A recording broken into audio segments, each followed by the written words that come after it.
Dear brothers and sisters, how many times have we found ourselves defending our faith against those who claim to have evidence of the non-existence of God? How many times have we been told that scientific discoveries are erasing the very idea of God?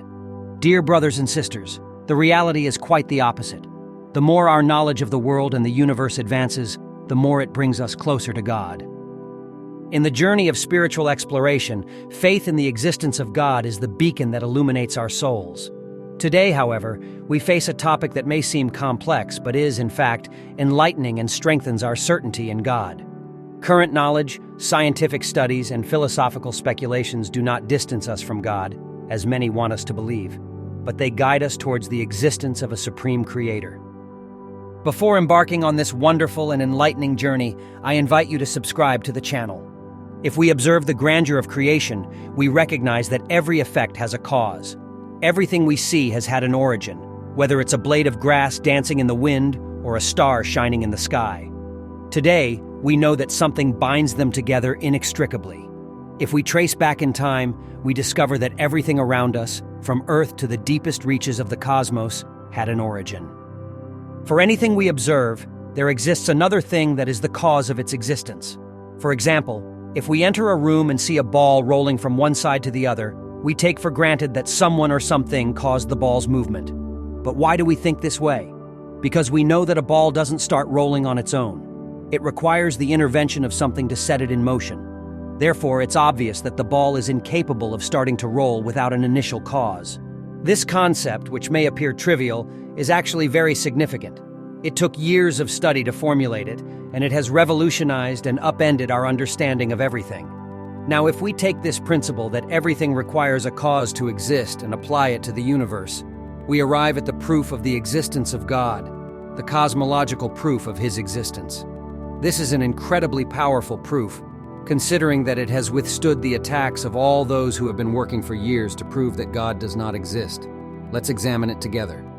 As we have seen, today we know that everything that exists has a cause. If we imagine that the universe is not eternal and unchanging, but that it began to exist billions of years ago, it is undeniable that the universe needed a cause that brought about its existence.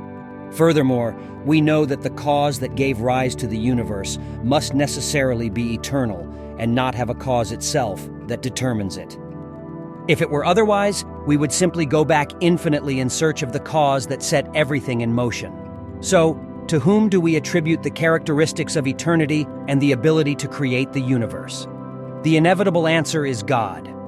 At this point, we simply need to examine the scientific evidence to see whether the universe had a beginning or is eternal and unchanging.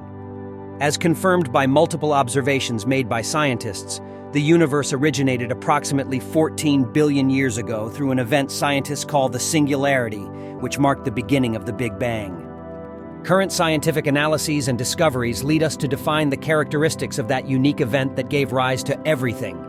Characteristics that have bewildered those who deny the existence of a creator. This is because science tells us that what initiated the creation of all existing matter must be different from the matter we know and must be timeless or eternal. Furthermore, the event that brought forth the matter of the universe also brought forth time, which did not exist prior to that moment. Therefore, what initiated the creation of the universe must possess unimaginable power, an immense force that we could describe as omnipotent, capable of creating the universe through an unparalleled act of power. Furthermore, what caused the creation of everything, as we mentioned earlier, must be immaterial, and there are only two general categories of immaterial things: minds and abstract principles, such as mathematical principles or ideas. However, among these two categories, only a mind can provide a reasonable explanation for the universe.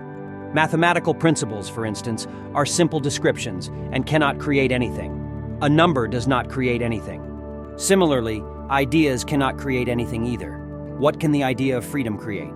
Nothing. What can create, though, is a mind, consciousness. Only a being endowed with awareness is capable of creation, and this inevitably leads us to a sentient entity. In the beginning was the Word, and the Word was with God, and the Word was God. He was with God in the beginning. Through Him all things were made. Without Him nothing was made that has been made. Dear brothers and sisters, When someone tells you that science denies the existence of God, oppose them strongly because they are lying. The path of knowledge and awareness leads to God. God illuminates our minds and reveals himself to us in all his grandeur.